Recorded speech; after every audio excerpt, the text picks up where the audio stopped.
is a real application of the skill that you are all experts in doing. Our last reader is our own Mr. Tony Roberts. He's reading from his book Of Monologues. Book of Monologues. So, everyone know who I am. Unfortunately, tomorrow I'll be moving to Georgia. Yes. So I plan to work with Tyler Perry. My degree is in theater arts, so everything I do is based around theater. My organization is called Theater Saves Lives. So in writing this book of monologues, the first thing a lot of people hear, and this is not the original, it should be ready by my birthday, which will be March the 17th. This is a sample. But when you hear Book of Monologues, if you're in theater, the first thing you're gonna think is audition pieces. But when I tell you this book is for students, parents, administrators. My goal once I hit Georgia is to get this book in every high school possible. Why? Because this book will help us make better decisions when it comes to life. So, who would like to, I need a volunteer, boy and a girl. Boy and a girl. Huh? She had raised her hand, but she's having second thoughts. She's shy a little bit. Oh, She was shy, but she said she wanted to go. Yellow hoodie. Come here, I have an assignment for you, my man. Something And basic. then you said a female. And you're a man. You said a female, right? She a little shy. Y'all like girls, Miss Hill right here. I don't know. You'll be Keisha. You look like Keisha. So, You look like a Keisha. the beauty of this is there is no wrong or right. There's 5 or 6 questions after every read. And this will get the juices flowing. So, you'll be Bernard. You can have a seat anywhere. And just read it, and then we're gonna come with the questions. So everybody, please listen up. And this will be a great assignment for all English teachers, and you'll see why I say this book needs to be in every school. You can say whatever you like.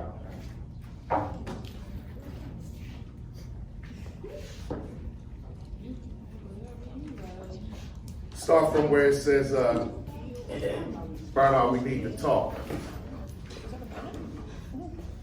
Okay. Bernard, we need to talk. It's okay. Embarrassing. We'll start from right here. You Bernard, she's Keisha. She's gonna say, Bernard, we need to talk. And you go from you. Every time you see your name, you speak.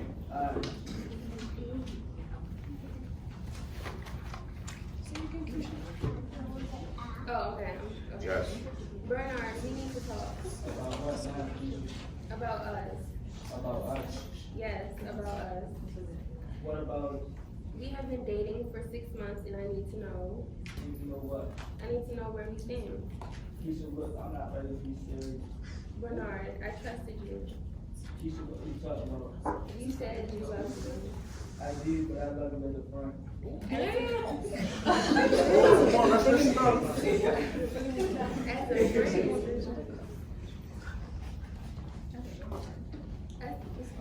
Keisha, look, I'm sorry, you got the wrong impression.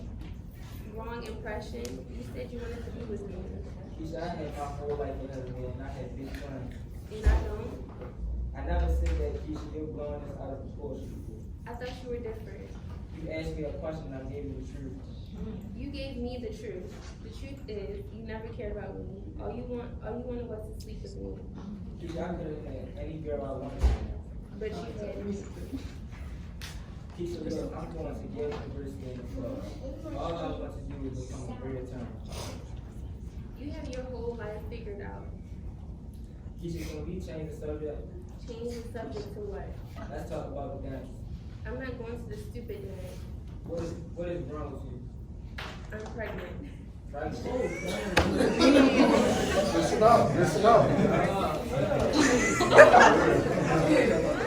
It's real. Let's go. That's what I've been trying to tell you. That's what I've been trying to tell you. I'm not ready for a baby. Neither am I, but we should have never had sex. It's your fault. I'm sorry.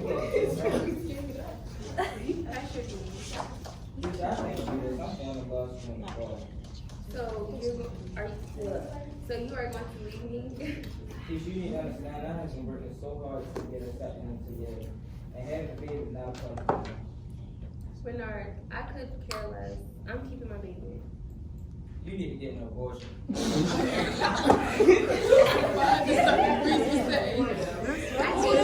Yeah, that's what it's I hate you.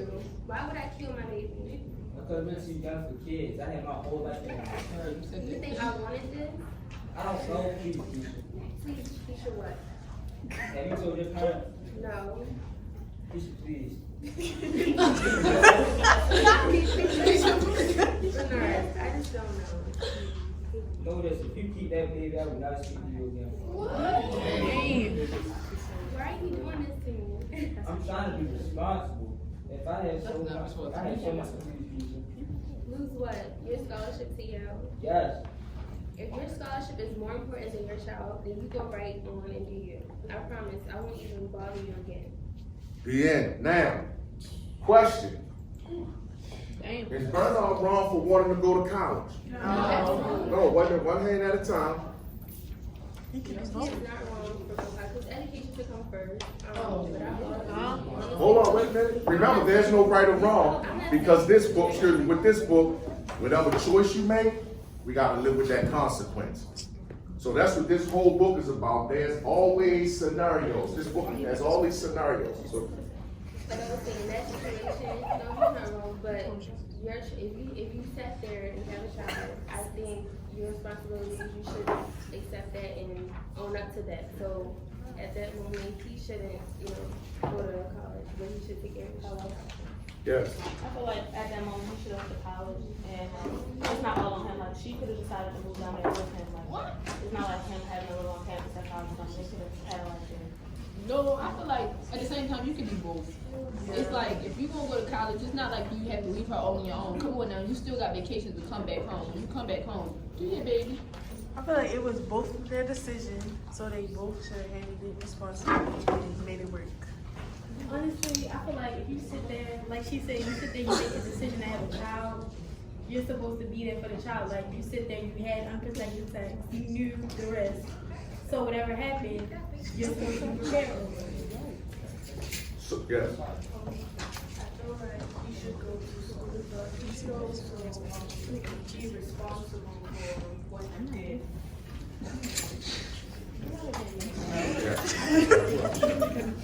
Next question. Should Keisha keep the baby or get an abortion? Keep it. Should they tell their parents?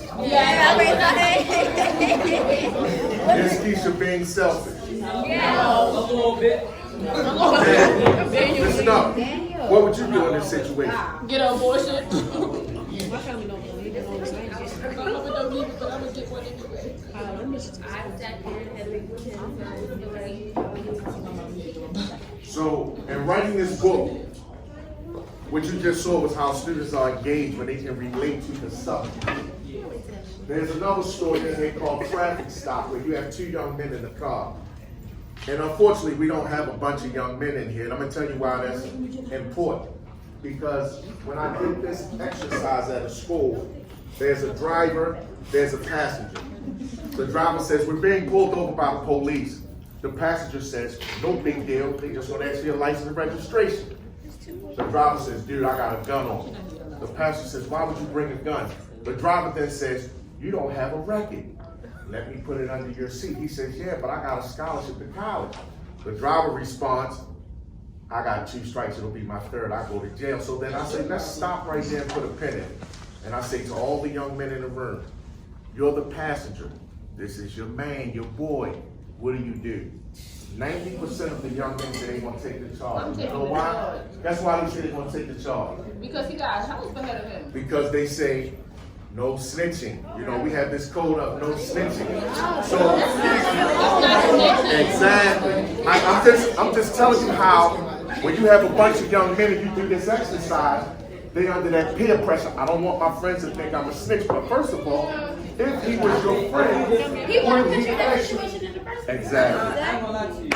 I've seen a situation where the boy he had a charge and the other boy he had a lot. He played football. He had a lot going for him. The boy, the other one, that's the opposite. He took he said he didn't take the charge, and the boy that played football, he got him go get him. Cause he had so much ahead of him. Let me say this to you. Let me say this to everybody sitting in this room. And this is fact. You should never feel under any circumstance that your life is not as important as somebody else. And I tell you why. Because when you're growing up, you might not see what's in store for you down the road.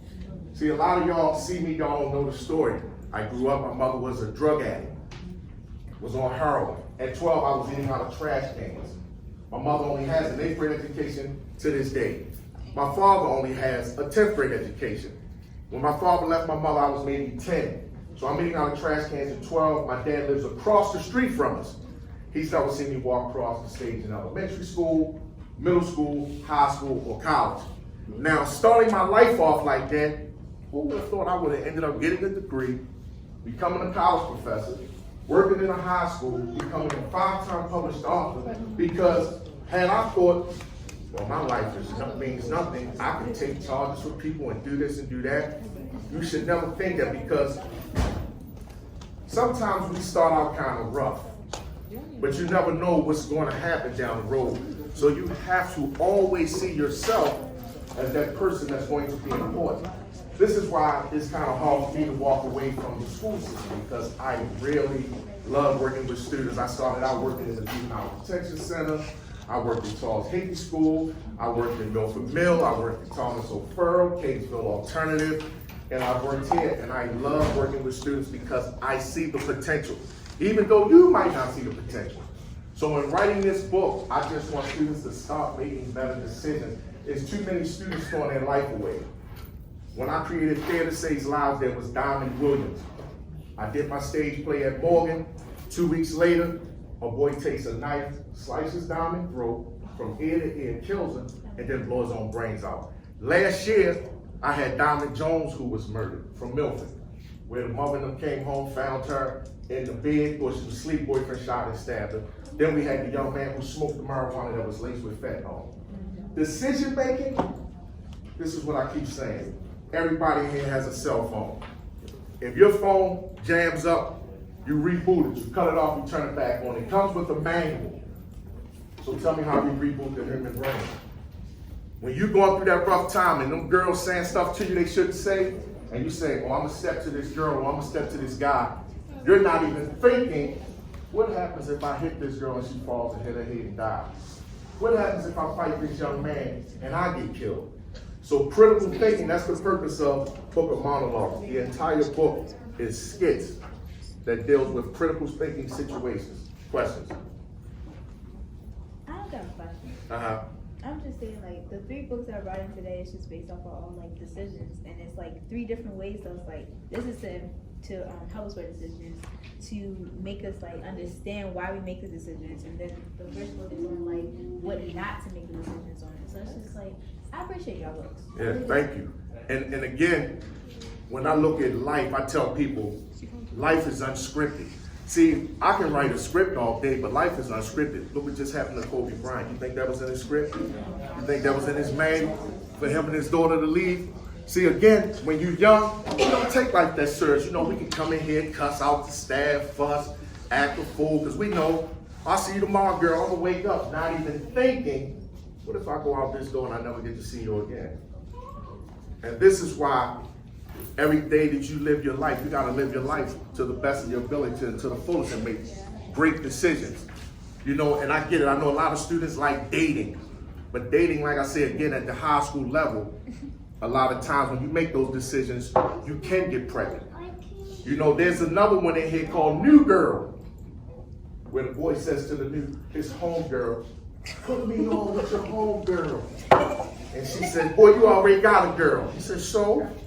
Then he runs into his man and he said, yo, did you see the new girl? And he said, yeah, she bad. He said, I already got her number. We going out tonight. So they go out on a date. And he asks her, are you a virgin? She says, yes. He said, come on, as beautiful as you are, stop joking. She says, no, I'm a virgin. So then he says, well, let me ask you, are you a virgin? No, I got a couple bodies. So then she says, well, what do you want from me? He says, I just want to be your friend. She says, no, be honest, what do you want? He said, yeah, I do want to sleep with you. So she said, I don't think it's a good idea. We just learned each other. They constantly going back and forth. And he said, what are you scared of? She says, I'm HIV. So he said, you ain't got to play the HIV card. She says, I'm not. He said, but you don't use drugs? I don't. I contracted it from my mother. So the question to you is, would you tell your status? Would you still be friends with this person? See, you see what I'm saying? This book gets them conversations flowing. The relation, because there is no right or wrong. Whatever you say, we have to respect it. But just know whatever way you go, you got to deal with that consequence. So this whole book deals with skits. And students can see themselves as these characters. Also, this will help you with SAT stuff. Because guess what will help you start learning? Reading and characteristics of characters. How do, as writers, they know when you build these characters, what you want the character to do. Like me, a lot of times, I use broken slang because I know this is how students talk. So they can relate. Versus if I'm talking classical like a Shakespeare. You know, and then I try not to make my books too thick. Because a lot of times when we get thick books, we tend to zone out. You know, we tend to zone out.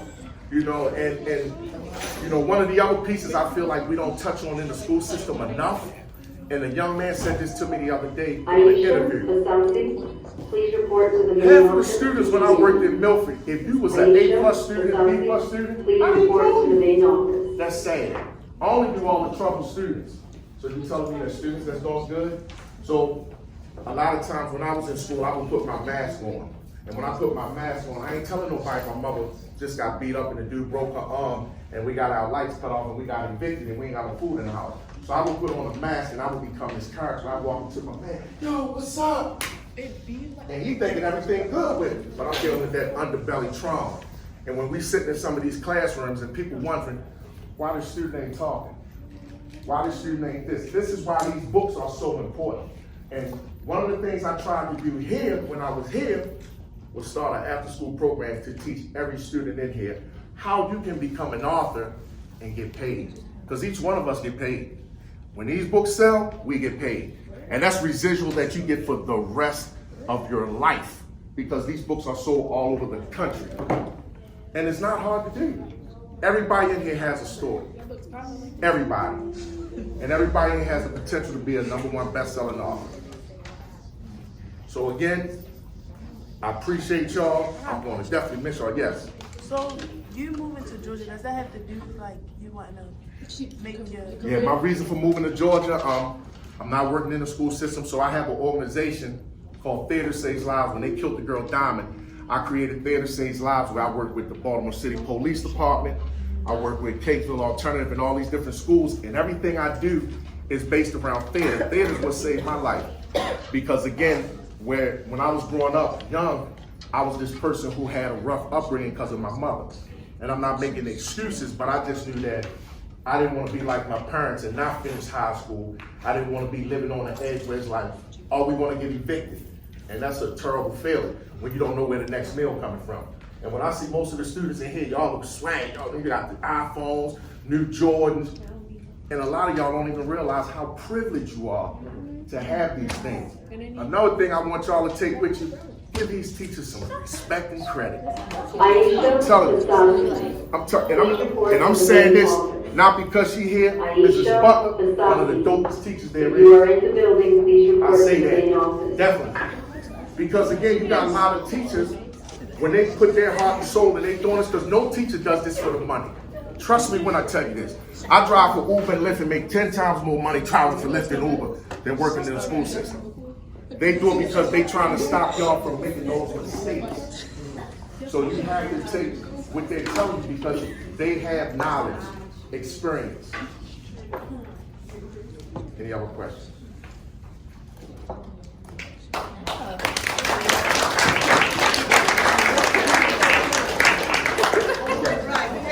So much. This has been a wonderful event. I encourage you to visit the library over here. If you're interested, check out what they brought, what they have to offer. look at these books. There's still some hot chocolate and some cookies over here. Thank you so much for coming.